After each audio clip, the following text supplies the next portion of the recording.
నీకు వినాశం తప్పదు అని ఎలా చెప్పాడు మళ్ళీ తన నలుగురు మంత్రులతోటి ఆకాశంలో నిలబడి చెప్పాడు. గాలిలో నిలబడి ఎవరైనా చెప్పింది చెప్పాడు. రావణాసురుడు ఏమన్నాడు? అసలు ఎవడైనా మన బంధువులు మన అన్నదమ్ములు అన్నప్పుడు అవతలోడు శత్రువు ఎంతటి వాడైనా సరే మన పేరు మీద పలకాలి కానీ మన వైపుకే మాట్లాడాలి. అవటే మాట్లాడుతున్నావు నువ్వు. నా కడుపుని తోడబుట్టి శత్రువు తోడబుట్టాడు నాకు అని అంటే నేను అలా అంటలేదు. ధర్మం ఉన్న వైపుకి నేను మాట్లాడుతున్నాను తప్పించి పైగా ఆయన ఎవరో నాకు తెలుసు. నీకు చెప్తున్నాను, నువ్వు వింటలేదు. ఆయన మహాకాలుడు. ఆ కాలుడు మొత్తం ఈ భూప్రపంచంలో కదా విశ్వంలో ఎవరినైనా సరే ఏదైనా చేయగల సమర్థుడు.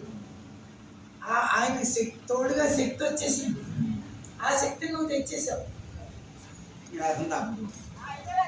కాబట్టి ఇప్పటికే తప్పు లేదు. నువ్వు వెళ్ళి నేను నీకు చెప్తే నీకు అది రుచించలేదు కాబట్టి, నా మాటలు నీకు రుచించట్లేదు కాబట్టి ఈ రోజునే నేను నిన్ను విడిచి వెళ్ళిపోతున్నాను అనేసి అప్పుడు వెళ్ళిపోయాడు. అప్పటిదాకా అన్నగారి పక్షాన్ని ఉంది చెప్పడానికి